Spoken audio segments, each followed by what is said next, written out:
Take your seats. Thank you so much. Welcome to the presentation by the Department of Ecology on Shoreline Master Program updates.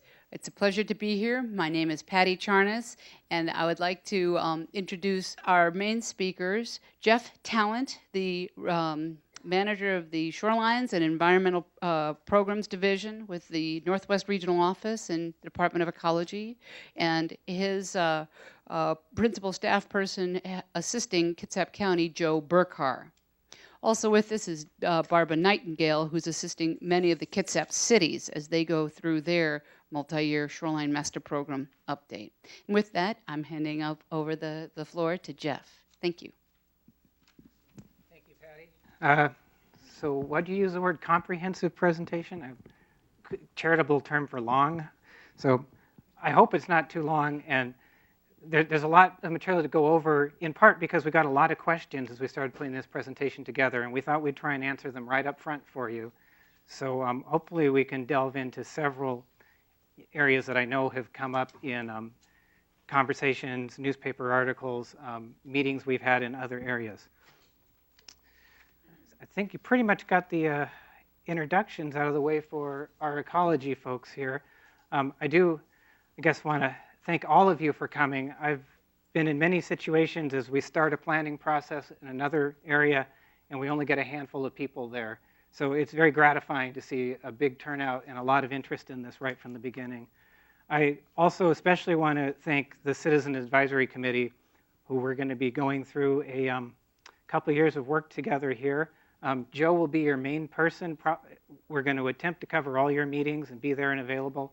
I'll also be there and engaged as much as I can. So just to start out, I probably really don't need to go over this. I think everybody that lives in Kitsap knows why shorelines are important, has a keen appreciation for them. But I think when you stop and think about why shorelines are important to everybody, that helps you get an understanding of why there's a lot of attention being paid to shorelines and a need for stewardship and careful management of the shorelines. So again, we have a lot of ground to cover tonight. I'm going to touch on just sort of the basics of shoreline management, and hopefully in that explain a bit about why the state is involved, go into more detail about Ecologies' role and how we approach a local planning effort like this. And then I think the meat of this presentation is in trying to talk to some specific key issues, again, that I know are of concern out here. And those are highlighted in your agenda also. So if you look at that, and hopefully some of the questions you have will be answered, but if not, we'll make sure there's time for a Q&A later on. So first off, shoreline management. So to start with, there's basically 3 levels to the State Shoreline Management Act and how we manage shorelines in this state. Starting at the top is the State Shoreline Management Act, and then we have some guidelines contained in State Administrative Code, and then we have local shoreline master programs and the ordinances that go with them. And I'm going to explain each of these in more detail. So starting with the Shoreline Management Act. The Shoreline Management Act was adopted by the legislature in 1971. It was affirmed by a vote of the people, a referendum vote, in 1972. At the time, it reflected a very strong interest in the public for our shorelines, and I think we see, this turnout is evidence of it, that interest continues today. There's a nearly 40-year track record of state and local shoreline management. And we'll stop there. So looking right into the act itself, I thought it would be helpful to look right to the policy statement that the legislature wrote and the voters affirmed. And you probably can't read that, and don't worry. So right out of the act itself is the policy of the state to provide for the management of shorelines of the state by planning for and fostering all reasonable and appropriate uses. The policy is designed to ensure the development of the shorelines in a manner which, while allowing for limited reduction of rights of the public in navigable waters, will promote and enhance the public interest. And finally, the policy contemplates protecting against adverse effects to the public health, the land and its vegetation and wildlife, and the waters of the state and their aquatic life, while protecting generally public rights of navigation and corollary rights incidental thereto. It doesn't exactly roll off the tongue, but you know, I think at least for me, and I hope most of you saw this too, I get sort of three main ideas from that. That we were asked to do careful planning and management, stewardship, if you will, of our shorelines. That future development of the shorelines is expected, but should be compatible with the broader public interest. And there's a very clear statement about protecting public health and the environment in there. As you look through the Shoreline Act, you kind of see three goals kind of tied to what I just talked about there. First, and this is a little unusual for a land use planning act, it calls out priority uses for the shorelines. It says these types of uses are more important for us to set aside portions of the shorelines for. And those are, you know, generally ideas like marinas, ports. It also specifically calls out single-family residences as a priority use for shorelines. It also says protect the environmental resources of the state, and the Shoreline Management Act built throughout it has a very strong call to promote public access and enjoyment of the shorelines for everybody. An important feature of the Shoreline Management Act, and why the state is here tonight, is a partnership. It's set up in the Shoreline Management Act itself. It lays out a cooperative program of shoreline management between the state and local government. This is another thing that's different than most land use laws. This is not like the Growth Management Act, where local government is the sole or primary authority. Here, the state was given a clear role from the beginning. So the city or county, so in this case Kitsap County, is primarily responsible for developing shoreline regulations and then administering the regulatory program. The state, through the Department of Ecology, is responsible for ensuring compliance of the Act. And that comes through technical assistance that we provide local governments, formal approval of a Shoreline Master Program, and I'm going to go into more detail about that in a bit, and final action on certain types of permits. Usually for larger or unusual projects, they need to come to us for a secondary approval. So turning to the guidelines now, the middle tier of the three levels of shoreline management. The guidelines are contained in state administrative code. They, in essence, have the force of law, and they're called guidelines. I wasn't around when they gave them that name, but they are requirements, and that's important for us to remember. And they have a complicated history.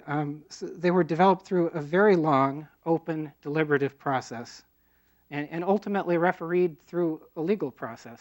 So some of the key points: in 1995, the legislature directed us to promulgate or write new guidelines.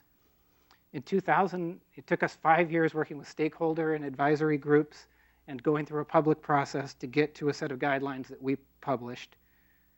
Those were very quickly appealed and invalidated by the State Shoreline Hearings Board. And that sent us into a process of formal negotiation and a settlement agreement that arrived at the guidelines we see today, an update schedule for each local government to do their updates, and a commitment of state funding to do the work. And so in 2003, the guidelines we're working under today went into effect. And I put this slide up there not because you can read it, but just to underscore the point that there were many interests that were sitting at the table developing and committing to the guidelines we're following today. And just about every interest I think that you can think of was represented in that process at the time.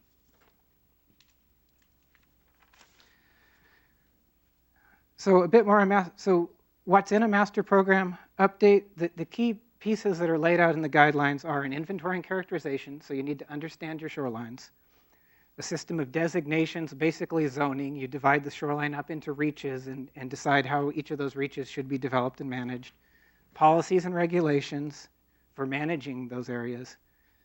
A cumulative impacts analysis, so you understand what the impacts of this shoreline program will be as it plays out over time.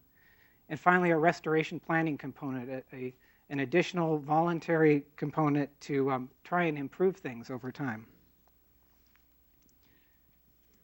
There's a key concept in the guidelines, and this, I think, was one of the key parts of the negotiated settlement that happened too. And this concept that they came up with was no net loss, or no net loss of ecological functions or no net loss of ecological resources. The terms change a little bit.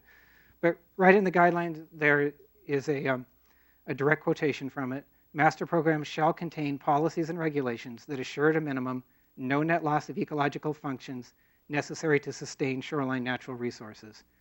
And this is not a very precise term. We spend a lot of time trying to describe what this means. But I think what we can see is the starting point is conditions as they exist today. So we look out at the shorelines and how they are today, and they say that's where we're beginning. And we can't make things worse. I think the other component of no net loss is it recognizes new development will occur, and then it directs us to anticipate and plan for that new development and avoid and minimize, take actions to offset those impacts. So hopefully the ecological functions we have today stay the same as they are now. There's another piece of this restoration work in the restoration plan and work being done by others like the Puget Sound Partnership to help improve things. But this is a hold the line as they exist today standard.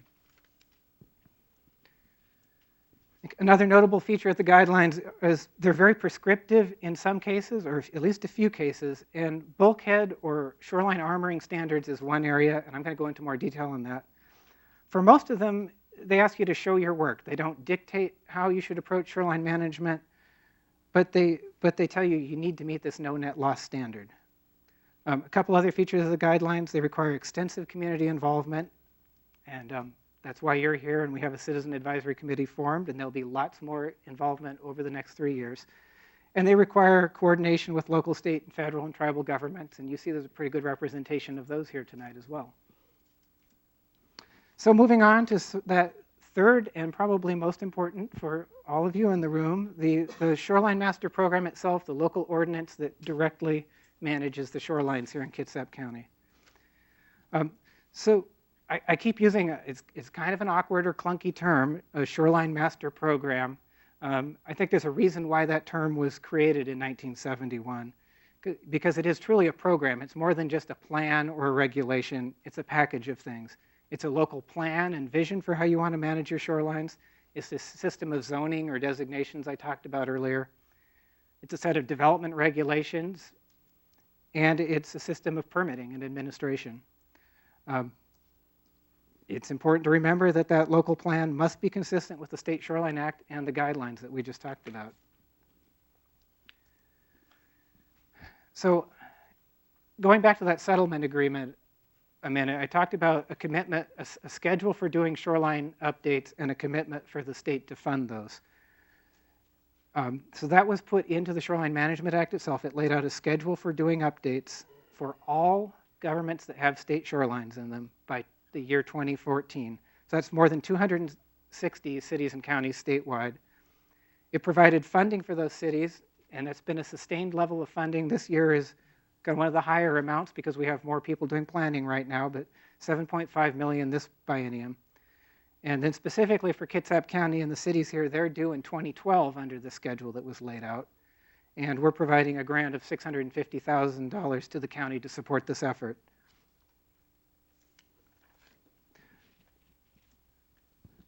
A little different look at this. This state effort is well underway. And you know, it's been 5 years of getting to where we are today, and we're just beginning to see some of these master programs get wrapped up. So we've got 29 done so far. There's 121 in various stages of the process, and just in my region, we have about 70 right now. It's a lot of work for us. We're spread pretty thin, but this is a big effort, and it's important to do. And then there's many more to come. The schedule lays out several more jurisdictions or cities or counties that will be entering into the shoreline process over the next couple of years. All right, well, that gets us through sort of the first part of my presentation here, the sort of the basics of the Shoreline Management Act. Now I'll talk a little bit more about Ecologies Role. So, you know, we were charged by the legislature to manage the state funding that's going through to local governments. So part of our job is to make sure that money is used wisely and appropriately. We provide technical and policy assistance to local governments. We help bring in other state and federal perspectives. And we help share information between local governments. We've done this in a variety of ways, like helping convene a group of communities all around Lake Washington to make sure they're sharing information and ideas. We're sort of at the early stages of doing that here in Kitsap County with the county and cities. We make every effort to stay engaged throughout the entire planning effort. That's why we have staff people that we intend to have come to most of your meetings and be there every step of the way. We endeavor to have clear and timely communication. And then again, we touched on this before, and I'm going to go into more detail later. We have this very important final review and approval of the master program. So that was kind of how ecology will be involved. Here's a little bit more about maybe exactly what our role is, what we're looking for. Our main job is to make sure that the Shoreline Master Program that's developed here in Kitsap County meets the policy and goals of the Shoreline Act and also meets the requirements of the guidelines. We also expect, as a condition of our grant money, it's part of the requirements in the guidelines, that there is an engaged community and a very robust public process. We want to see it reflect the local character and vision.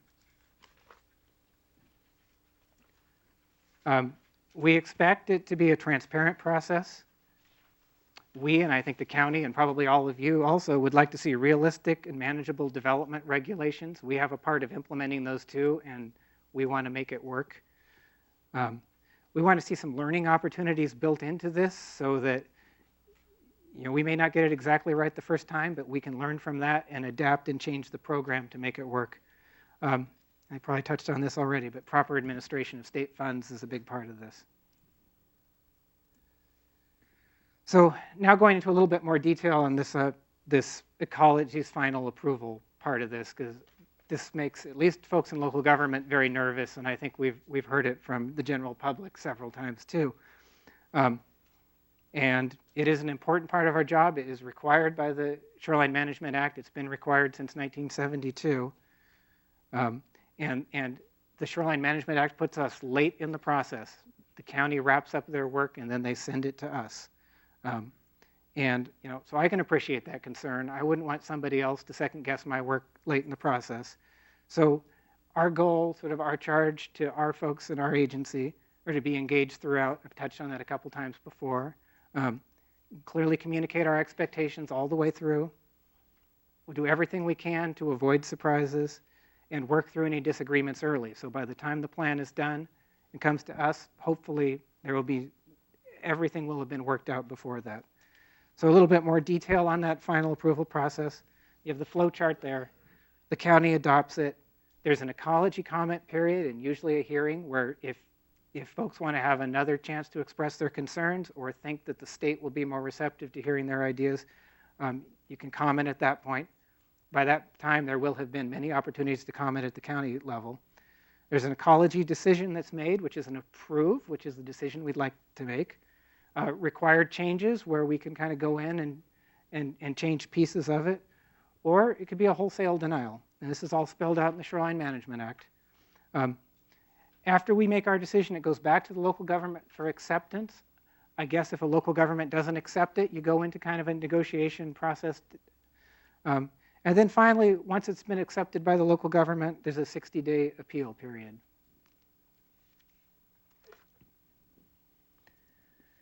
All right, see if my voice can hold up here. Kind of moving to the meat of the presentation, these key issues, things I think many of you might be concerned about.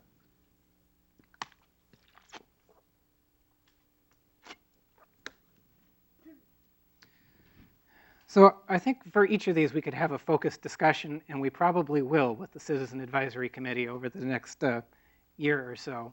But at least I'll try and touch on sort of the high points and the state's perspective on these.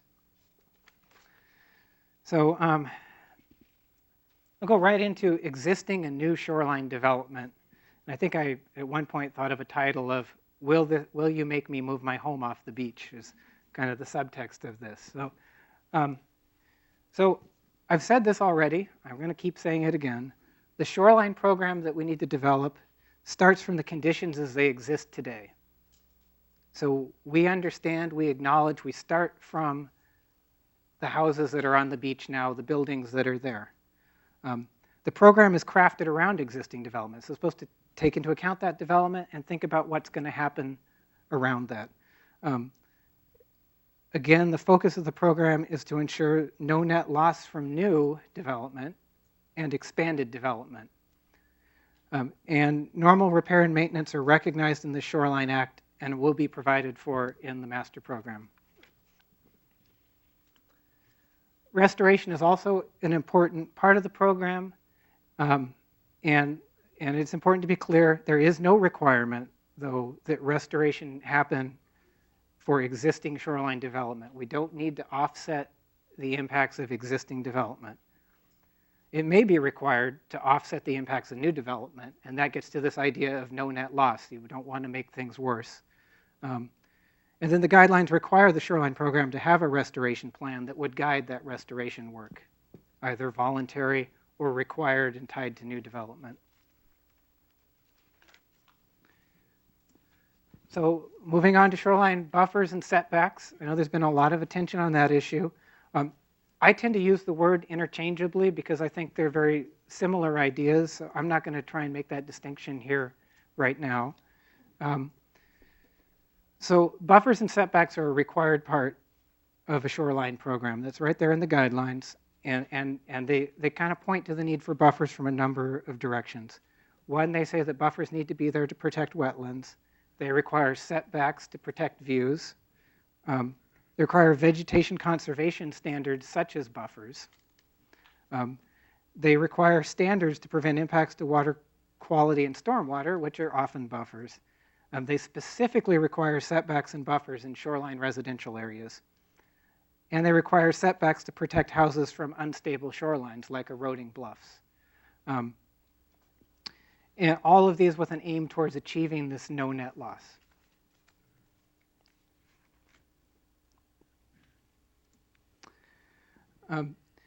So ecology does not have a predetermined buffer size. The guidelines do not spell out a predetermined buffer size. Buffer sizes will depend on many things. Current ecological conditions is obviously very important. So is the current development pattern and whether there's room, how much room there is for a buffer to exist.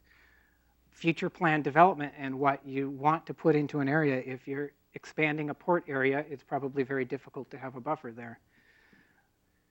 The guidelines require that the buffers working together with all the development standards achieve this idea of no net loss. So buffers are an important piece of this, but they're only a piece of it.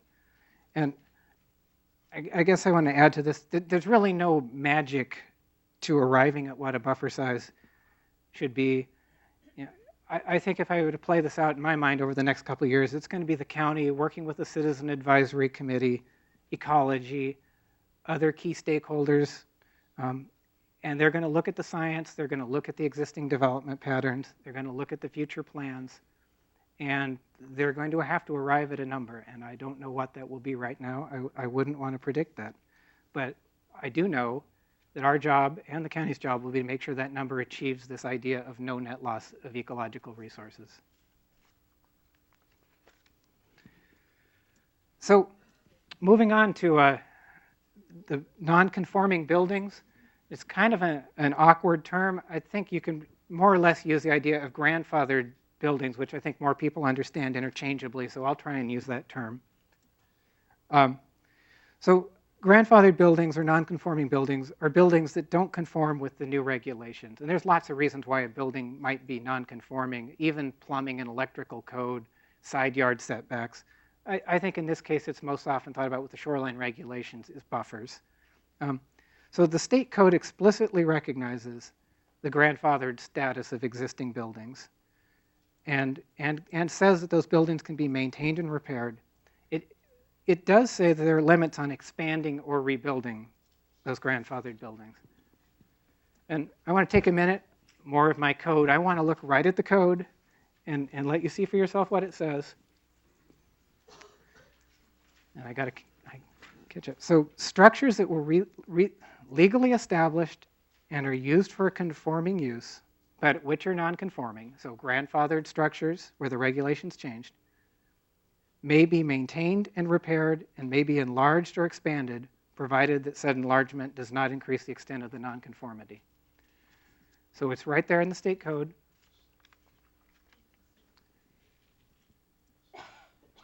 But again, there are some limits on that. So I want to expand on that a bit. There are limits in the state code, but the guidelines also say that local governments can, and I think ecologies would say should, develop their own standards for limits on non-conforming uses.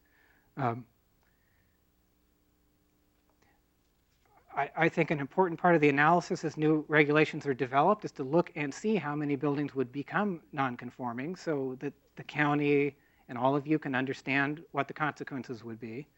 And then I think the county can develop a package of customized or tailored regulations to manage that. What we're looking for is it must meet this no net loss standard again. I guess I should add, and I think you know it now, anybody that owns shoreline property will probably want to watch this very closely. This could affect your ability to change your house, at least in significant ways. Probably doesn't affect you if you're doing just normal repair or minor alterations. So we can look to Whatcom County, which is an approved master program under the new guidelines, as at least a recent example here. The county chose to customize their standards. And so far, so in just a couple of years here, they've received more than 20 applications for people to make improvements on their existing homes, which are non-conforming, like making additions or building a garage. And every one of those permit requests was approved. So a pretty good track record. I think the county did the right thing in customizing a set of regulations that at least so far seem to work for the community there. So turning to another important issue here, private property rights. We're very sensitive to it. I know local governments are very sensitive to that. I showed some language right from the beginning of the Shoreline Management Act earlier. I'm going to come back to it now and focus on a little different part of it. But right up front in the Shoreline Management Act, in the policy statement, it says, recognize and protecting private property rights consistent with the public interest is part of the policy of the Shoreline Management Act.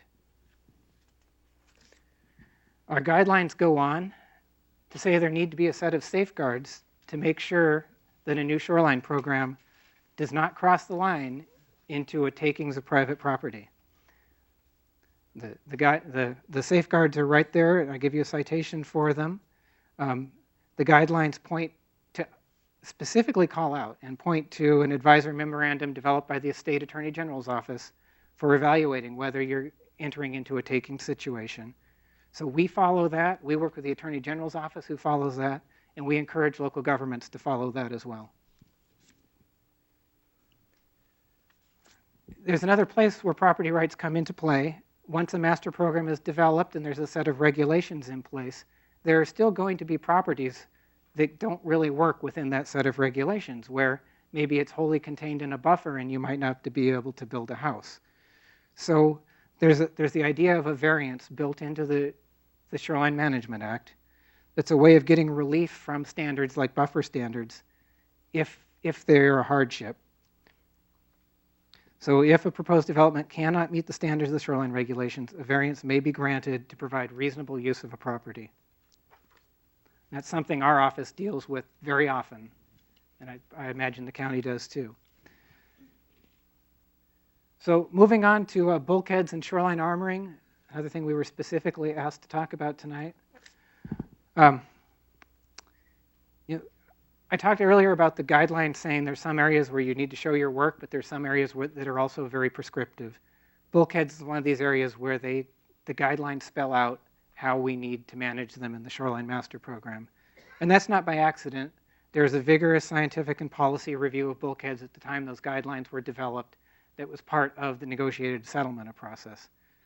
The outcome was the specific set of requirements in the guidelines, and the goal was that new development should be located to avoid and not need stabilization.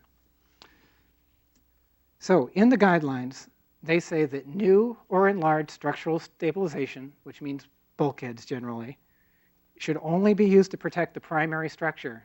Usually that means the house, not outbuildings, not patios, not gazebos. There needs to be conclusive evidence of the need demonstrated by a geotechnical report. So you need to have a professional come in and show that it needs to be built.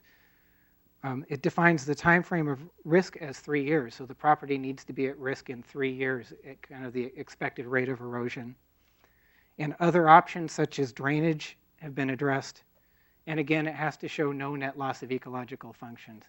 So it does say you can build a bulkhead, but it says that there's a lot of steps that you need to go through to show that it's absolutely necessary. And again, that's a policy and technical decision that was made when these guidelines went into effect. There's a bit more latitude around replacement bulkheads, and that might actually be of more concern to many people. The guidelines say that's only when there's a demonstrated need to protect the principal use. But the guidelines do not define as precisely as I just explained for new bulkheads. They do not define that as precisely for replacement bulkheads. So that's, I think, going to be an important area of this master program to work through what demonstrated need means. I guess we would like to see, and I think it makes sense, that would point to a range of options from softer shore armoring all the way through kind of your standard concrete bulkhead.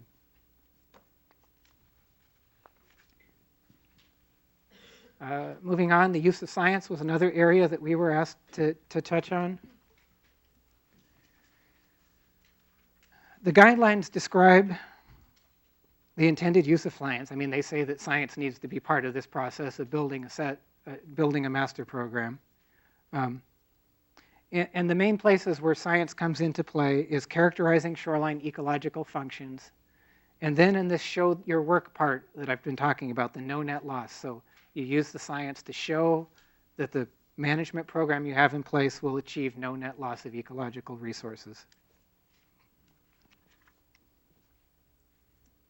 I was specifically asked, what does ecology think credible scientific information is? This isn't in the guidelines, but this was just sort of grabbing sort of a standard explanation of what scientific information is. Peer-reviewed methods, presented in the proper context with references that lead to logical conclusions. A lot of things, I think, can fall under the umbrella of science. And there's lots of work going on right now to help make the science available to us, to Kitsap County, to all of you. So I know we're working on some information. Department of Fish and Wildlife has a number of publications. The partnership is working to develop more information. There are foundations and universities working. And there's private parties out there helping develop the science too. So there'll be a lot of information available for us to pull together. And I don't want to discount, we talk about the science, but I think the knowledge of people that actually live on the shoreline is going to be a critical part of this process too. So that's supposed to be a cookie cutter. It's not a Christmas theme. I guess it is a cookie cutter. It's not supposed to be. But the point here being, one concern that I heard was, doesn't ecology have a cookie cutter approach to these master programs? Aren't they going to tell us what to do anyway? So I wanted to address that a bit. So I kind of framed it as the state requirements versus the local conditions and character. So the Shoreline Act and the guidelines, they specifically intend for master programs to reflect local conditions. They put the local government in the primary role of developing this master program to meet their local conditions, their character, and their desires. And there's a lot of steps along the way to learn what that local interest is. And I personally find it particularly gratifying when you see that local character shine through. So I want to give you 3 examples that have come out of our region recently as kind of evidence of how that's working. So the Green River Valley, and we've finished the Kent Shoreline Master Program, and the Tukwila one is almost done. So this is Green River or Kent Valley near Seattle. It is a highly altered river system with levees pretty much up and down the extent of the urbanized areas of the river, and lots of commercial, residential areas behind those levees. So the starting point for all of us, both the cities there and for ecology, was a system of levees. And those are maintained and continued in the existing shoreline program. The goal there was to protect the neighborhoods and commercial areas, which is an obvious need. What the master program does do is call for reconfiguring those levees over time. So as they can, acquire the property and pull them back away from the river a little bit more to help with flooding and improve ecological conditions. They will attempt to do that. And they're going to take advantage of these levees they already have, but to enhance the public access system of trails on those levees. So we felt like they're meeting the goals of the Shoreline Management Act, but it very much reflects the conditions on the ground in those two cities. So another example is Lake Washington. We're working with all 12 cities around Lake Washington. I guess one of them near Lake Washington is done, and several others are almost done here. And what we're seeing in those emerging master programs is, and this is not surprising, the current urbanized pattern is the starting point. And for Lake Washington, I think most of you know, it's pretty much wall-to-wall houses. Where there's a lot of activity and where we need to manage is the redevelopment, that these houses are tending to get larger. They tend to want to move closer to the water or closer to the back of the lot, wherever they can go to find more space. They want longer docks to park bigger boats. That's just sort of the trend around there. So the focus of most of the emerging master programs around Lake Washington is a flexible set of options for reducing the impacts of this redevelopment and kind of channeling that redevelopment in a way that helps maintain or improve the lake conditions. So a third example is Coupeville up on Whidbey Island, one of the oldest communities in the state of Washington. They have a historic downtown. Basically, one side of their main street is built on stilts out over the water, and that's not the kind of development that we would consider suitable now. But it's there, and it's a centerpiece of their downtown, and so their master program embraces that historic waterfront. The main challenge there was these are basically non-conforming structures, and finding a way to have the flexibility to adapt the uses of those structures over time as the needs of downtown change, and to repair and maintain these buildings. It does limit future expansion over the water. But again, the local character there at Coupeville, we found a way to make it work and show through in the master program. So I want to end with a few final thoughts here. We're almost done. First, I hope there's 4 things you've heard from me tonight that I think are really important. And that is the starting point for this master program is the conditions as they exist today. We're not asking people to go back in time. Second, that new shoreline development is anticipated and allowed under the master program. That's our job, is to figure out ways to manage that and to achieve this no net loss standard. And then, I guess that's my third point. And then finally, we are not coming with a one-size-fits-all set of expectations. In most situations, our need is to show that we've met that no net loss standard, and there's a variety of ways to show how you get there. So a few other thoughts, maybe even a challenge for you. I think this is a great opportunity. I hope that the community in Kitsap can see this as an opportunity. A lot of what I've said was the legislature, directed us to do this, and the guidelines were agreed to by the lawyers to do this. But I hope you can look at this master program as an opportunity for Kitsap and your community here too. There's state money, there's a process, there's the time here to decide how you want your shorelines to develop into the future. This might be an opportunity to give some focused attention on a couple of key areas around the area. So one I know of is Port Gamble Bay, where there's some tremendous redevelopment opportunity there. Maybe this is an opportunity to help kind of shape or set the direction for that. Correct problems in the current Shoreline Master Program. I put a question mark after that. None spring to mind right now, but 2 years ago, we were in the middle of a big problem with the Seebeck Marina and a master program that seemed to be written, an old master program, that didn't reflect what was actually there. And I know Patty and I, we beat our heads against the wall to try and solve that problem. So I think looking at your existing master program for these kinds of problems and fixing them now would be a really wise thing. Tailor the regulations to anticipate the development you think is coming. I think this would be a good opportunity. And I think in doing that, you can kind of get to my fourth point of seeking greater efficiency and predictability in regulating shoreline development. If you know what's coming, you can build a set of regulations that work for that. And then taking this out a little bit more broadly, because I spent a lot of time talking about planning and regulations, but I'd like to think of shoreline stewardship as a lot more than that. And this may be an opportunity to do that. It's a little bit outside of kind of the core focus of the master program, but I think there's a lot of pieces out there that are coming together, and this might be a chance to further this idea. I think we have an opportunity to seek out the knowledge and desires of the existing shoreline residents and engage them in how to manage the shorelines. They're the ones that have the profound knowledge on the shorelines. They're the ones that are going to have the opportunity to affect what happens on shorelines the most in the future. And provide information and training assistance to those people and others in the community. Provide examples and demonstration projects, for instance, of soft shore armoring. A lot of people are afraid it doesn't work. So maybe you can build some and show people that it does work and that maybe it's attractive too. And create incentives to do that type of thing. So again, I think there's a lot of opportunity to work in that area.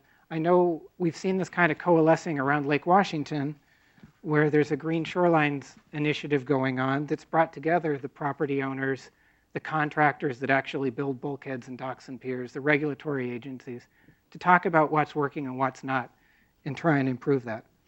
So at least some food for thought, and I'd be really happy to talk with Patty and the Kitsap County folks more about this. And that's it. So thank you for bearing with me, and I think Joe's going to come up and we're going to do some Q&A. Very good. Wow, that was a very informative slideshow. And for so many people that are here today, I can only hope that it answers some of your questions, but because there was so much information, I'm sure that you all have many questions on clarification. Given the great turnout tonight, we certainly don't have enough time to capture and answer everybody's questions. So again, we would like to have you consider questions that are directed to the Department of Ecology, because they're here tonight to answer your questions. Yes, the county is continuing on in its SMP update, and we're always available to answer your questions, either through our dedicated website, which I think you should all know, but it's www.kitsapshoreline.org. And to hear other people's questions and see if they answer the ones that you might be thinking of having. Finally, we do have cards and pencils to write your question down, which if we do not get to it tonight directly with the Department of Ecology, we're happy to post those on our website for you to access later on. So with that, we also would like to have our task force members be available to answer questions ask questions of ecology first. So with that, yes, Bob. I'm Bob Benzie. My question is for Jeff Talent. Has the new requirements of House Bill 1653 been integrated into the WAC 173-26 guidelines? Oh boy, that's a lot of numbers there. So let me make sure I understand what you're talking about. So you're asking, has a new legislation been put into the guidelines? And I think no, there isn't time for that. But it was enacted by the legislature. We're following what was in that House bill already. So for example, there was a requirement that that buffers be at least as protective as the critical areas ordinance. The House bill eliminated that requirement. You didn't see me discussing that there tonight. We're not expecting that or asking for that anymore. Grandfathering is what I was interested in. Yeah, I am. We can have an interesting discussion about this, or maybe do you have an idea on it? Yeah. Well, I think as Jeff alluded to earlier, there is an opportunity through this master program development for the county to create their own grandfathering or non-conforming use standards, as long as they meet that no net loss standard, which was also in the House bill. So indirectly, it is that authority is already within the guidelines as they stand, and so it should be incorporated through that process. But so I think you make a good point. I didn't call it out in my presentation, but I think the House bill sort of gave more affirmation to the idea that grandfathered uses can continue to exist. I think that was sort of already there and in the WACs, but it is helpful to have that more clearly established in state law instead of simply state administrative code. Other questions? Task force members? General public? Yes, Vivian. This is in regard to no net loss. If the starting point is conditions as they exist today, why is restoration used so often in county SMA update advisories, and restore to what?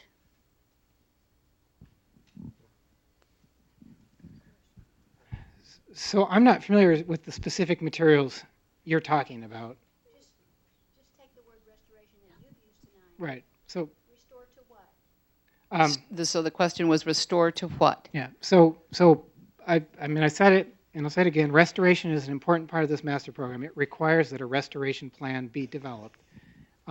It does not specify the idea of restore to what. What it says is seek opportunities for primarily voluntary restoration to improve ecological functions. It doesn't say where you necessarily need to get to.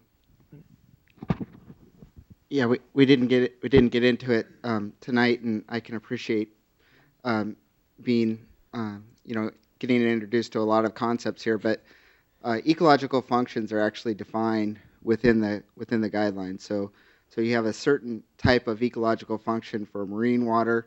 You have certain series of ecological functions for rivers, and certain types of ecological functions for lakes.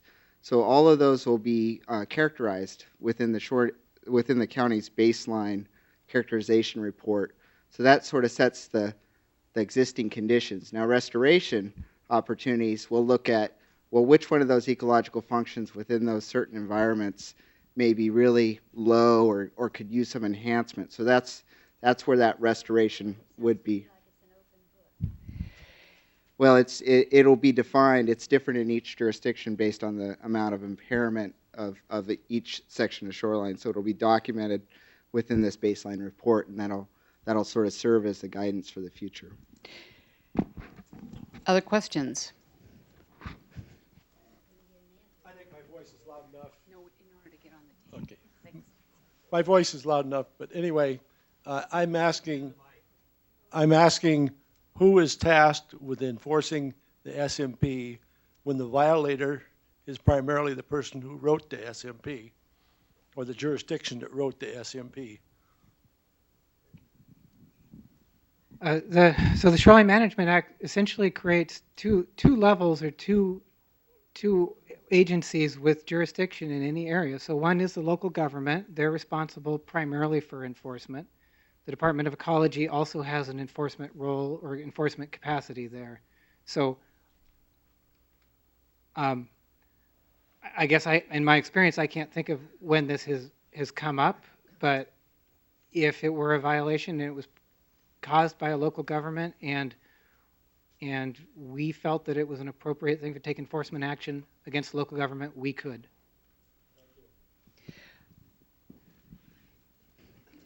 And again, because you might have a really loud voice, but we are taping this, so thank you for speaking into the mic. Thank you. I'm still confused about no net loss, existing conditions, preserving ecological functions, preserving ecological conditions. There's a lot of work the task force is going to have to do to clarify what these terms mean because they seem to be conflicting. If the existing condition preserves homes as they are, and new homes are going to be put in to match existing conditions, I don't see where there's a net loss. So I think that all has to be clarified in terms of ecological conditions, which are, I don't know, you say they're defined for marine waters in the WAC. Which part of the code? Thanks. Yeah, good question. I think you're right, and the clarity is supposed to come through this process. So the clarity in what ecological functions exist in Kitsap County within certain reaches in Kitsap County, that clarity needs to come through this process. It needs to be part of this characterization of shoreline conditions. you're more specifically to the guidelines and how they define ecological functions. They define what types of processes in shoreline, so like sediment movement, water movement, hydrology, what types of processes are important in those specific shorelines, and sort of gives them a grade as to how they're doing in this characterization report. And that really serves as that baseline. So you're correct in that sort of theoretically, conceptually, that if the existing houses stayed as they are and you didn't have any new development, you would be holding that baseline. New development may or may not have an impact on ecological functions. That's one of the first steps that this group needs to look at. If it does have effect, then they need to figure out how to minimize that effect. Yes, could you speak to the concept of cumulative effect? I think it may have a place here. Sure. So the concept of cumulative effect is lots of small effects adding up to a larger cumulative effect. And that is an important part of the master program. You're required, I think that was up in one of my slides, is sort of the key steps of developing a master program. The guidelines require a master program to have a cumulative impacts analysis done. So once you have a set of draft regulations in place, you analyze those to see what the effects will be. And you hopefully are able to see all of, even those, the big effects and the small ones, kind of add them up and then see if your offsetting actions, your mitigation or restoration, are achieving this goal of no net loss. Other questions? Thanks, Sue. Hang on. Thank you. My question is about the Navy. Kitsap County is full of Navy facilities. We all know they're necessary.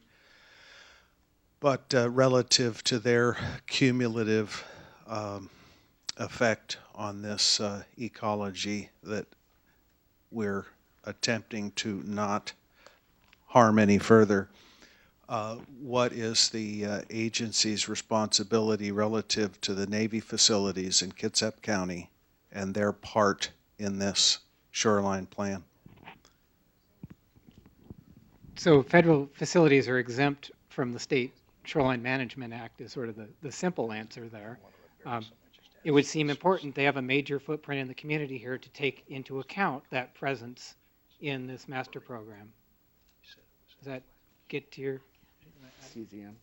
Yeah, there are other mechanisms where the state has the ability to work with the Navy and sort of shape their development. It's kind of outside of this master program. It's under a separate federal program, Coastal Zone Management Program.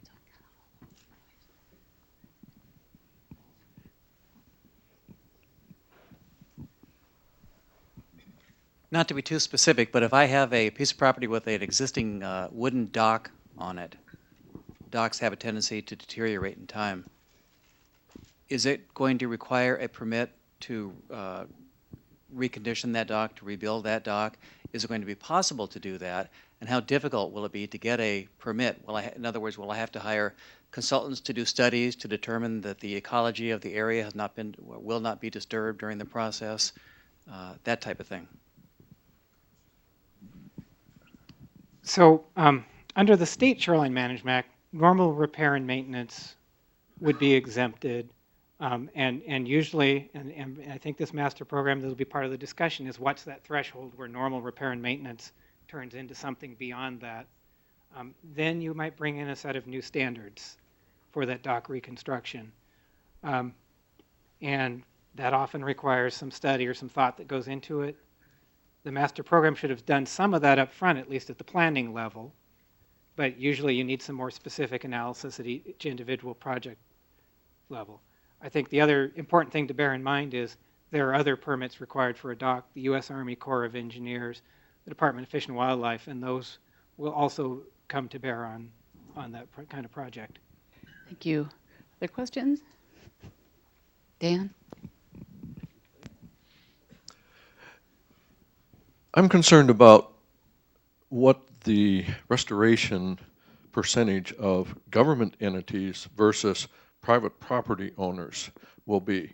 And to illustrate my point, if you're standing on the ferry dock in downtown Bremerton waiting for the Seattle ferry, and you look across the water and look to your right, you're going to see Sinclair Inlet, which consists of maybe a dozen homes on the water, maybe a dozen businesses on the water, 2 sewage treatment plants, a couple of creeks dumping in there, a naval shipyard, a ferry system that runs all day to Port Orchard and Annapolis, and the state ferry system.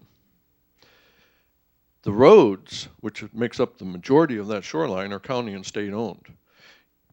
If we end up with this baseline that you've talked about, finding that Sinclair Inlet or the Sound in Kitsap County has problems in specific areas, and those specific areas may be related to fecal from the sewage treatment plants or silt or runoff from the highways, if the state or government entities are causing the problem, will it end up becoming the property owners who pay for the solution?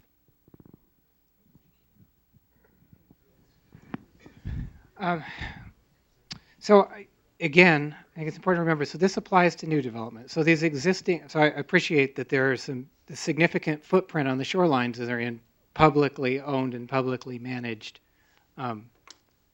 facilities. But the master program is going to apply to new development. So I think part of your answer is if new public facilities come in, they will be subject to the same notion of no net loss. So if if a new project is going to cause an impact, they will need to come up with offsetting actions. So if the county wants to build a new road along the shoreline, they would need to find a way to mitigate for those impacts. And then I think the question that Dan is asking for is the difference between government and private property distinguished in a master program update? The problem there is what we're trying to solve. The restoration area. Yeah, The problem area is what, right. What we're trying to fix with restoration.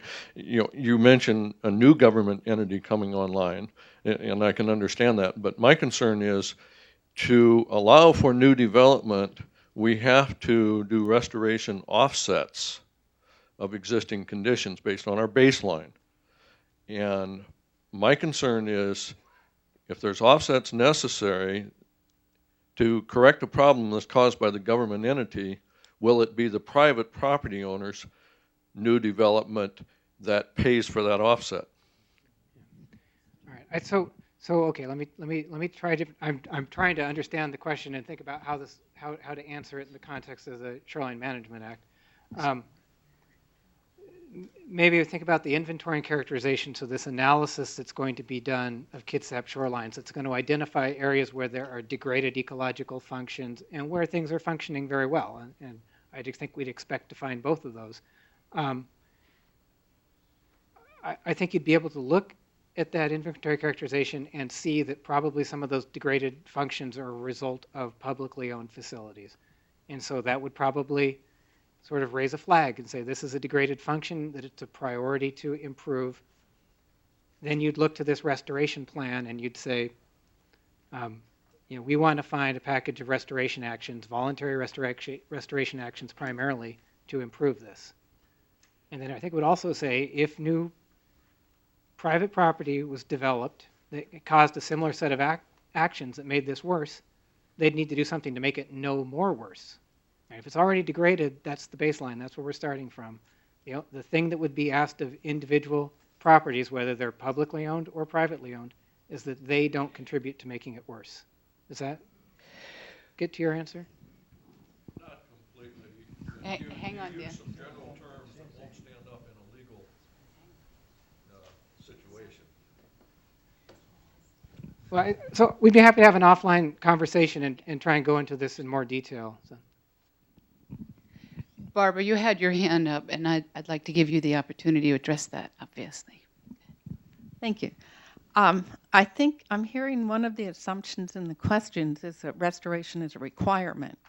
And the restoration plan is required to be an element of the SMP, but restoration itself isn't required.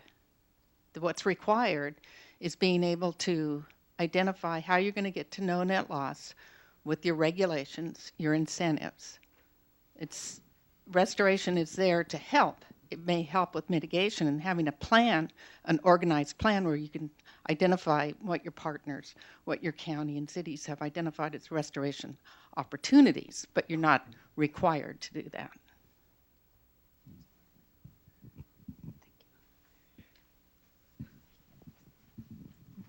I have one question for the Department of Ecology.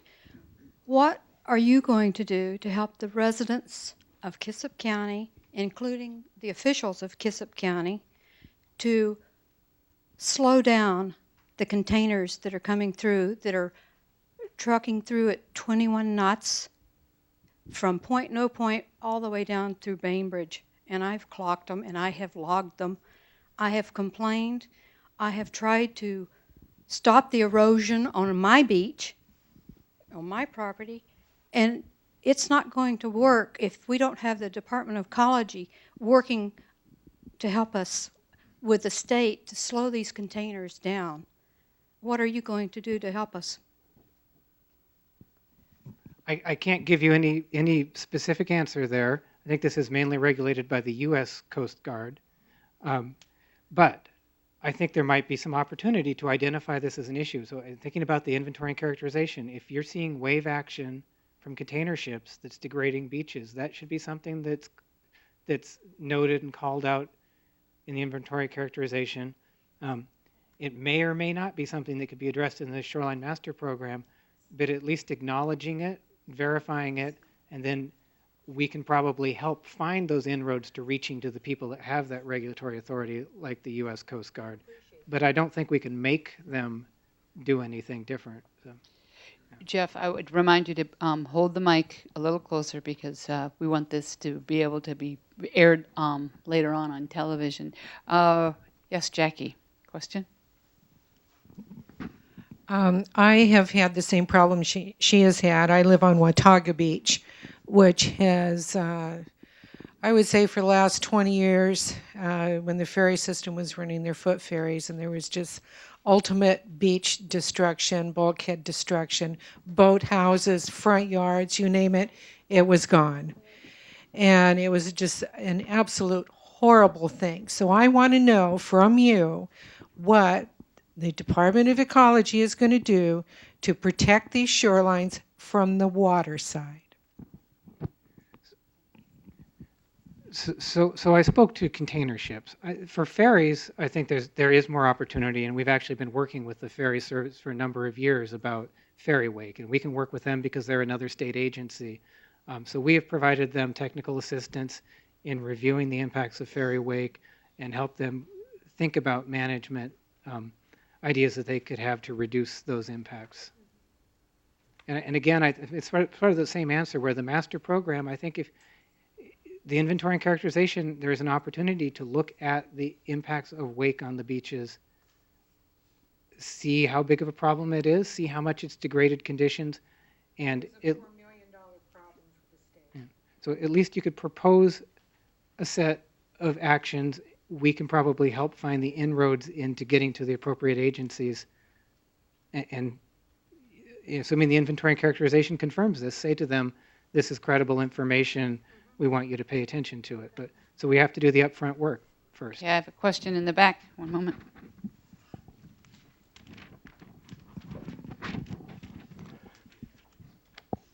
Thanks, Patty. I'm Mike Gustafson. I'm not convinced we've defined the problem that we're trying to solve, or that what you've shown us tonight solves any real problem. I seem to be confused regarding the terms functions and values. I was under the impression we're interested in protecting the water in Puget Sound. Fish swim in the water. We have solid science that shows there's no relationship between the terrestrial and the salt water. The only relationship is the water coming off the terrestrial and its impact in the salt water. 90% of our hardscape is roads. We're often told on television of an Exxon Valdez size oil spill going into Puget Sound every year. That comes off roads. Very current science gives us great concern regarding embryonic development inhibitors coming from common fragrances and medicines that are not removed from our sewage plant liquid waste streams. Nothing in your presentation addresses either one of these issues. The best restoration you could do for our Puget Sound is to address these two significant impacts, because they're huge, and you're not talking about that at all. So what functions and values are we really concerned about? That's the DOE. So I think John from the partnership maybe touched on this a little bit at the very beginning before I even spoke, because I completely see your point. There's a lot of reasons why Puget Sound may be degraded, and it's coming from a lot of different places. So the thin strip of shoreline we're talking about here under this shoreline management scheme is only a piece of the puzzle. So there's a lot of work going on to address stormwater issues and impacts of stormwater runoff. There's a lot of work going on to think about habitat up the rivers and out of shoreline jurisdiction. And, you know, I think the best we can do is think about the impacts coming from this area that we're here to talk about tonight, this thin strip of shoreline. In some places it may not be much, in other places it might be significant. You know, regardless of whether your opinion is this is the highest priority or not, we get back to the state legislation that was established in 1972 that said we need to manage this and have careful stewardship of the shorelines for ecological reasons, but for a lot of other reasons too, like aesthetics, like protecting views, like public access. Those are good points. Other questions? Well, I'm going to try to get to people who haven't asked them, Vivian, then I'll be happy to get back to you. Your quote earlier in your presentation said, a lot of things fall under the umbrella of science. I couldn't disagree more. That's where all of our problems started with our critical areas ordinance here. You have to drop that attitude because everything does not come under the umbrellas of science. Science is very narrowly defined, and our CAO is completely corrupted by all of these other ideas. Just for example, we had political posturing, and they were called science. We had public job protection, social engineering, and just plain personal opinions. And it was all being masqueraded under science. I think if these folks sitting over there are going to spend their next 2 years, the very least Department of Ecology can do is answer the question, what is science? And it's narrowly defined, and then quit adding all the other things under your umbrella.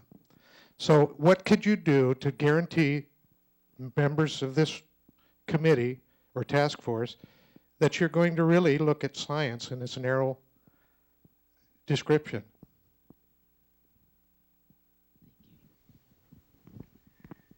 So I'm thinking, you know, so I put up there sort of a generic definition of what science is, because there is no definition of what science you consider or don't consider in the Shoreline Management Act.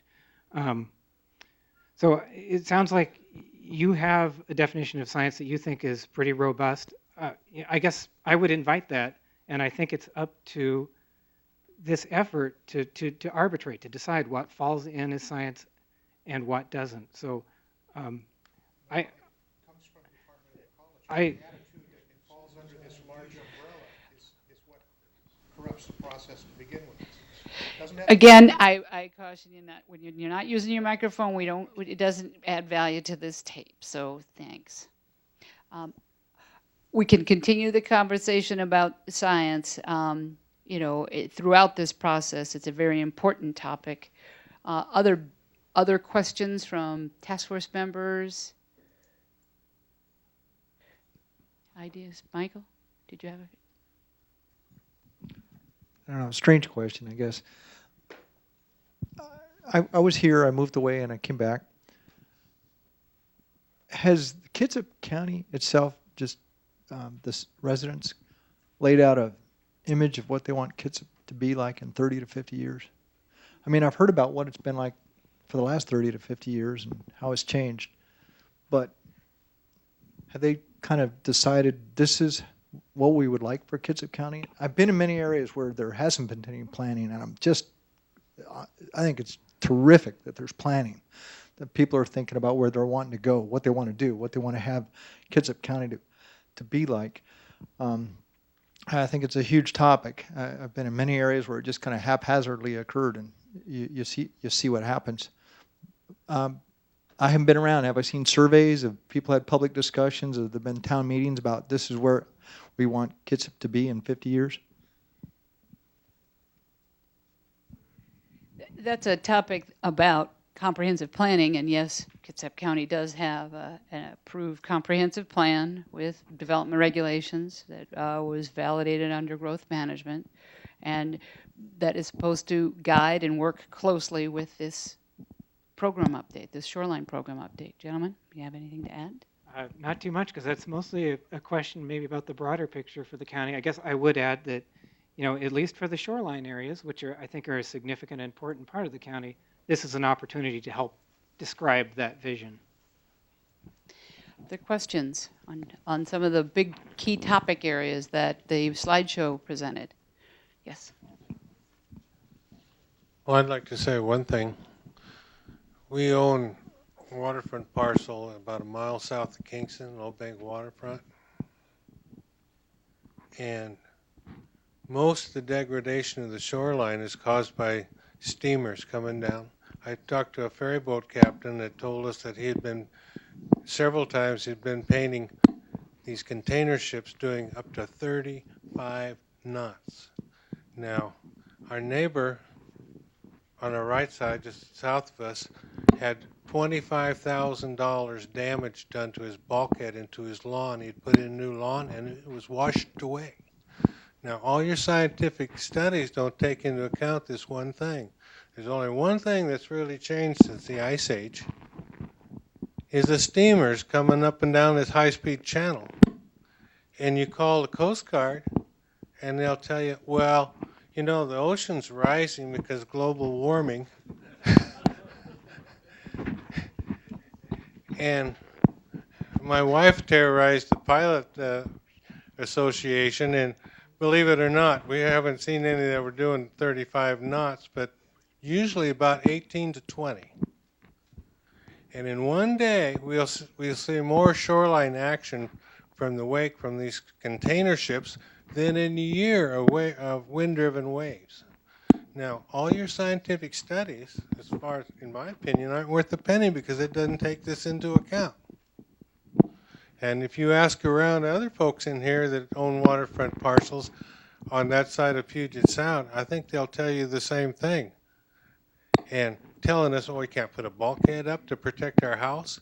On one occasion, we had a wave so high, it was driven by a container ship at high tide, that if it had been another 3 feet higher, it would have gone in our house. Now, I don't see how you can support all these scientific studies if you don't know that one very important thing. That's my comment. It's not a question. Well, may I give you a couple sort of reactions? So one, I said during the presentation, and I believe this, and I believe the county believes it, that there's profound knowledge by the people that live on the shorelines. And this is the sort of stuff that needs to be heard by those of us that are working on this master program. I'd heard about ferry wake issues. I mean, I guess I've heard a little bit about container ship issues, but not to the extent that you're talking about. So you're alerting me, hey, there might be a bigger problem here. We have an opportunity to go out and do some studies of the shoreline to understand what's happening there. This could be an opportunity to develop some science to confirm this. That gives you more information to take back to the Coast Guard and to the people that can control those speeds. That's sort of part number one. So, thank you for this information. Let's build it in and be able to consider it. Point number two, I just want to make sure you understand that if your property is at risk, you can rebuild your bulkhead. I mean, I put up some steps, some considerations that need to go into this, but if there are large waves coming in, if you're in a high energy environment and your home is at risk, you'll be able to rebuild your bulkhead under the new regulations. You just have to demonstrate that risk is there. What we've been talking about kind of illustrates what I was trying to forewarn the task force about in defining your ecological conditions and ecological functions. Steamers going up and down the sound are an ecological condition, and the ecological function is, I guess, what's going on in the marine environment right on the beach. So those definitions have to be clear when you're going through this. And then as far as always assuming degraded conditions, if we were going to return back to, say, the 1970s, we'd have to get rid of the eagles that are moving into my area. Other questions? Yes, sir.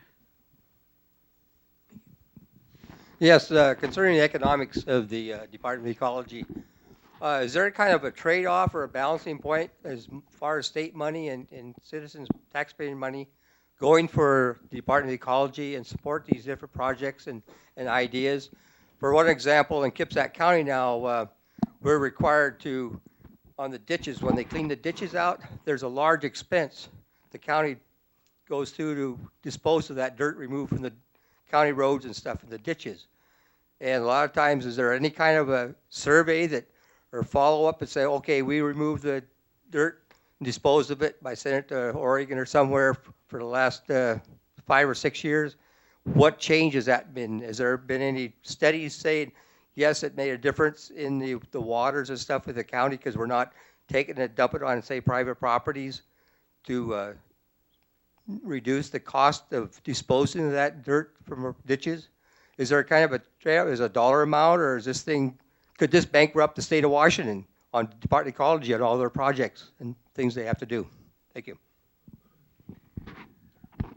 So I guess sort of on the specifically on the ditch maintenance and the soils that are removed and sort of the cost benefit of that, I really can't speak to that. I don't know much about it. On sort of the broader question, it seems to me it's a question about, is this a wise use? Is this an appropriate use of money? What are the trade-offs for funding this effort as opposed to others? And boy, that's sort of way above my pay grade. We're talking about the legislature here who decided that this was a priority and decided to fund it. Where we get involved in this is making sure that those funds are spent carefully and wisely and efficiently. And so we write very careful, clear grants that we give out to the local governments, and we watch those grants very closely to make sure that the money is spent properly based on the direction that the legislature gave us. And the grant agreement is posted on our website if you care to read it. Yes, Jeff? Just to add one other comment, I'm not sure if this was the direction you're going, but we get a lot of questions in jurisdictions that we work with. I think a legitimate question or desire to understand whether all these efforts are actually resulting in what our goals are. And one of the things about this update is that there'll be a 7-year review. So after this master program gets updated, 7 years later, go back and look at, well, have things worked out the way that we thought they should? Do these regulations need to be more stringent, less stringent? How are they playing out on the landscape? So some of the assumptions that are made, some of the work that goes into this master program will then be sort of monitored or double-checked at that 7-year mark. Thanks, Joe. Vivian has a question on the presentation. I'm a little troubled, Jeff, by your using the words setbacks and buffers interchangeably. They do have one thing in common. They both deny a property owner use of their property. But I would like to see you learn the difference and don't use those words interchangeably. They're two different things. I appreciate that there is a difference. well, maybe I'll say sort of, because again, we're working with 70 different jurisdictions right now, and everybody's defining them a little differently. And so you might have a setback that also has vegetation standards. So that's a setback that's acting somewhat like a buffer. Plus, just a setback, even without any vegetation standards, has some buffering functions. It serves some water quality benefits. On the other side, you have buffers that have a lot of exceptions and reasons why you can move in and develop them or provide access to your beach or access to your dock. So they're buffers that aren't quite fully working like a buffer. So, and some places have a buffer and then a setback from the buffer. So the terms get very confusing, and to me, it really depends on how you define it. And I think definitions are important. So I think it's incumbent upon Kitsap County to have a precise and clear definition that you can all arrive at and understand. But it's hard for me when I'm dealing with 70 different definitions of this to not start using them interchangeably. Thank you. Other questions in the back?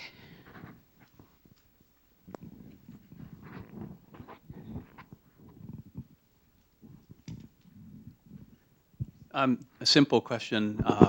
So how far out into the water does the SMP process extend?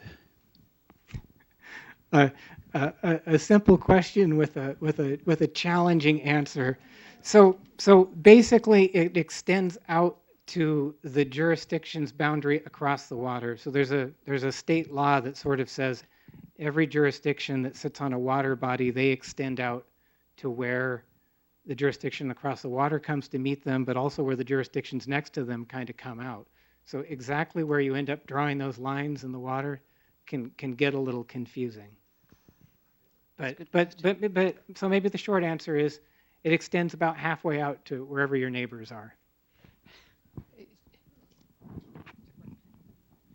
Is there a state agency that coordinates the regulations that the various counties are coming up with? For example, in driving down the south shore of Hood Canal in Mason County, I see houses that are being built on the footprint of an old cabin. It's built behind a concrete bulkhead that I'm sure does not have the proper septic tank systems. Whereas in this county, the last I read in the newspaper, we don't get too much information. The setback here is 100 feet. Now, is there a difference in the regulations, obviously, between Mason County and Kitsap County? And if so, why are we spending all the money in this county to regulate when they can get away with murder down there? Question of consistency. Yeah, so at least speaking to consistency for Shoreline Master Programs, I think there's going to be some, but there's also going to be quite a bit of variability depending on the local conditions and sort of the goals and the vision of each community. And so for shoreline planning, we are that agency that helps sort of enforce those standards that need to be the same across all cities and counties. And I talked about some of those, like bulkheading. But there's other areas where it should be different, and it will be. And then we also try and encourage cities and counties that are next to each other to talk to each other, share ideas, and it often makes sense to have a very similar set of regulations. For me, the prime example is Lake Washington, where you have 12 jurisdictions all sharing the same water body with basically the same development pattern. It's going to be very sort of confusing and awkward if each city has a very different set of regulations for docks. People are going to wonder why you can build a 200-foot dock in Kirkland, but only a 50-foot dock in Bellevue. And that's just a hypothetical example. So we're working very hard to make sure they're talking to each other and thinking about that coordination. Well, you get outside of the shoreline world, and I don't know that I can speak too knowledgeably to coordination in other programs like septic programs. A lot of these at the end come back to the county to manage and coordinate all the different land use or development regulations. The Department of Commerce is there and involved in some of that coordination, but I'm not the right person to speak to that.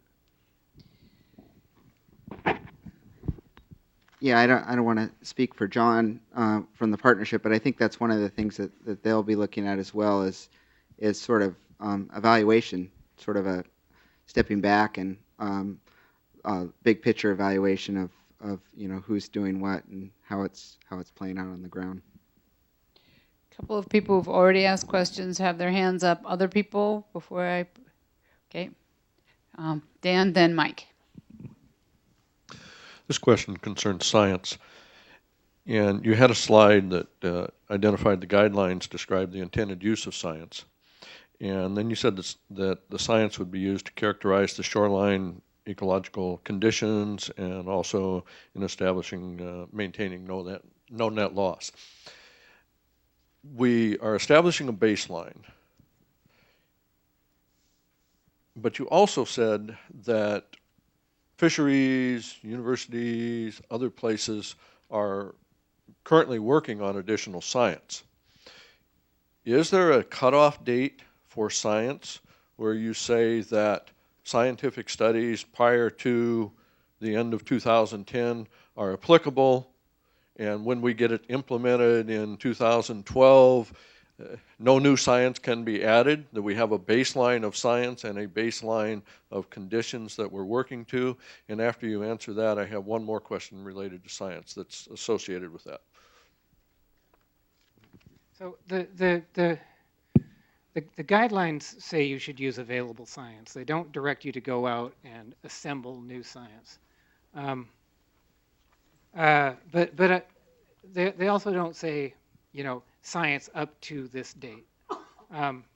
So, I think now is the time that information is coming in, but I can appreciate that at some point, the county and Citizen Advisory Committee, folks working on this plan, are going to have to say, we've assembled the body of science we need to consider and stop at that point. But there's no hard and fast point. I think that'll be sort of an important judgment call to work through here as the county defines more exactly what its planning process will be.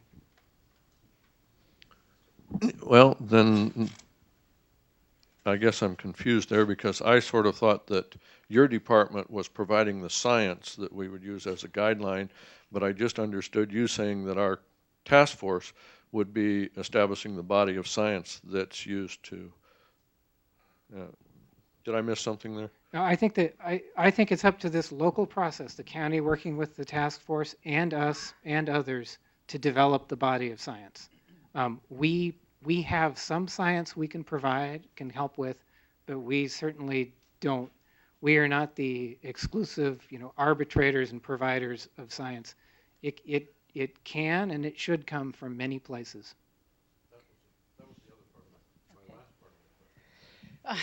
Where does the science topic is a big one. Mike has a question here, and I encourage you to think of other questions on other topics while ecology is here, because we're getting kind of toward the end of our evening. Thanks, Dan. That segued into mine. I've got a pretty strong science background, and many other people in the room have much stronger backgrounds than I. Particularly, this message is for the committee. To qualify as science, 3 tests must be met. Measurability, must be measurable, must be repeatable, and must be local.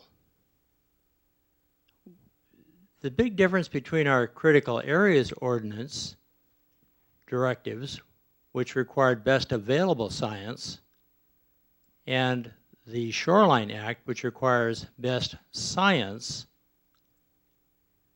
we found when we worked the CAO. That quickly developed into best available opinion in many cases. That's not allowed here. Here you need to have science, and it must be local stuff. For DOE, apparently, as I understand it, you were asked to bring us a list of the scientific documents you're using for bulkhead justifications. And maybe you'd like to speak to that for us. For tonight? You mean? No, so I don't, so I got an email forwarded on from Patty saying, please come prepared to talk about bulkheads. I don't remember if that email talked about the specific technical documents or not. So what I did was put together some kind of high-level discussion about bulkheads. I'm not prepared to go into that. I think each of the things we talked about tonight could be a day-long work session with the advisory committee. So I'm sure there's going to be a lot more discussion about bulkhead. I'm sure there is, and there should be. And I think we can bring some of our technical experts to support that discussion in more detail. But I mean, I approached the presentation tonight thoughtfully and said, what's the most important thing to know about bulkheads? And at least, for Joe and I sitting here trying to help the county get a master program done, the language is pretty prescriptive in the guidelines about how you approach new bulkheads. That debate happened 7 years ago. And we need to follow what's in the guidelines today. So that's why I give a lot of attention to the directions in the guidelines for how to approach bulkheads. And that's not to discount the role of science, and that's not to say we don't need to have a discussion of it.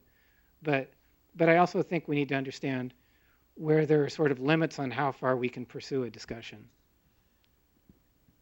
Any other thoughts? Okay. A couple of you were beginning to leave, and I wanted to, not have an empty room at 8:30. We can go to 8:30. However, I really do appreciate that, we've been here. We saw the very big presentation. A lot of these questions are great, and I'm glad they're getting recorded because they're big, and we're here at the beginning of our process to really think about how to formulate the issues and then the goals and the policies around them. So, before people start really taking off, a couple of more questions, and then I think we're kind of wrap it up. Thank you. One suggestion, it seems like you're the hub of the wheel here.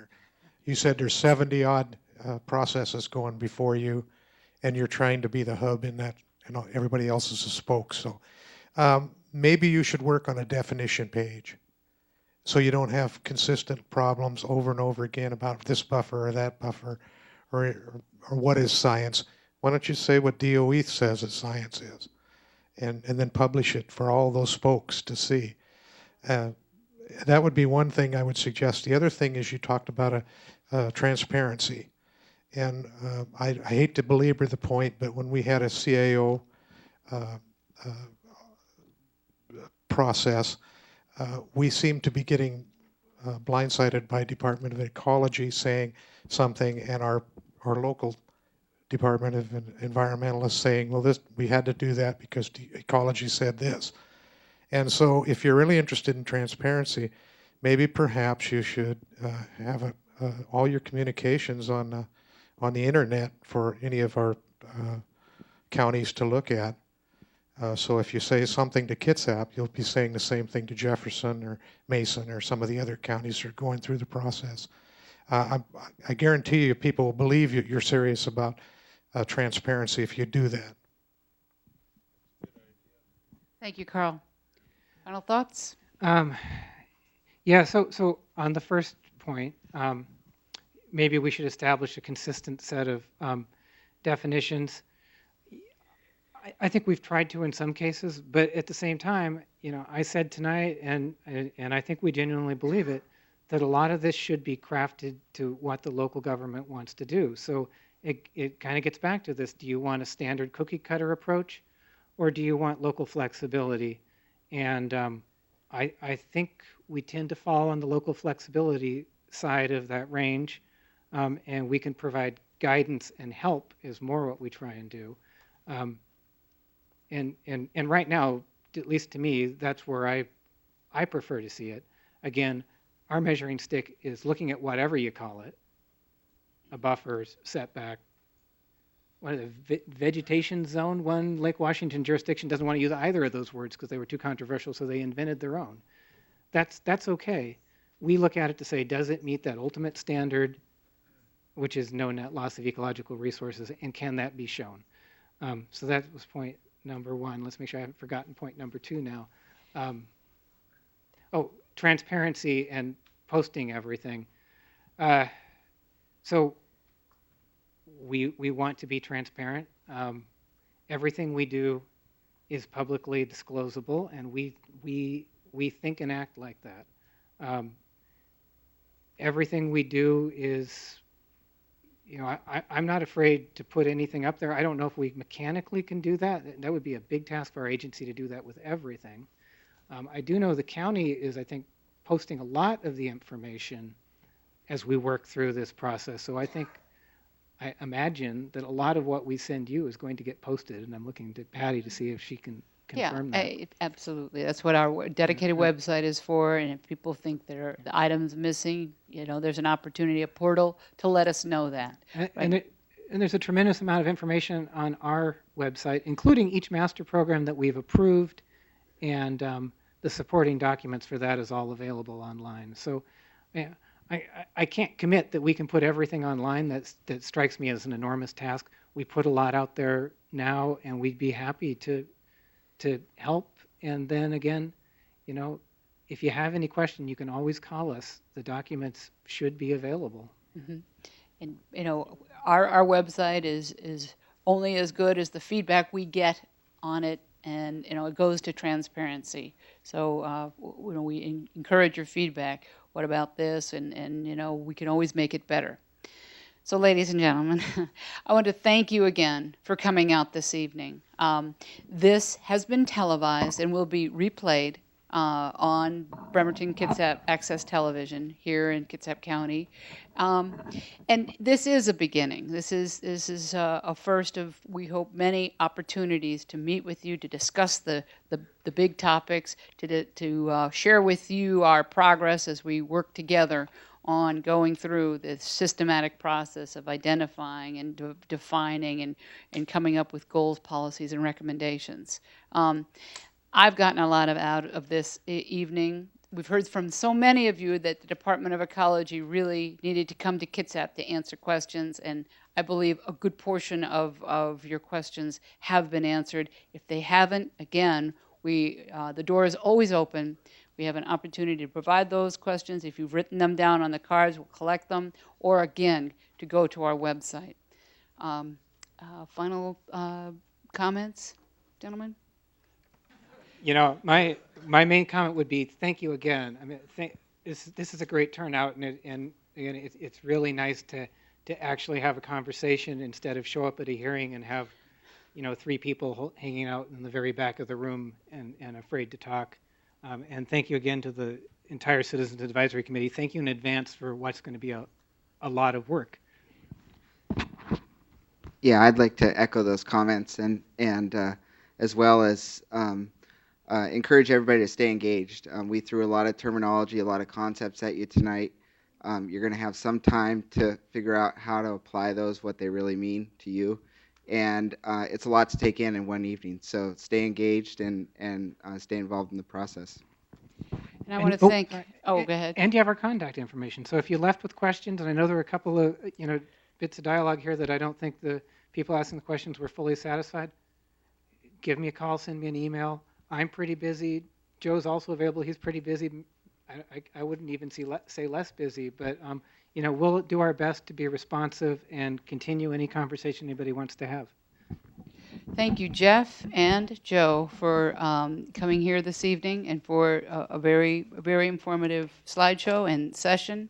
And I thank you all. Again, it's really the thanks to you. Thank you.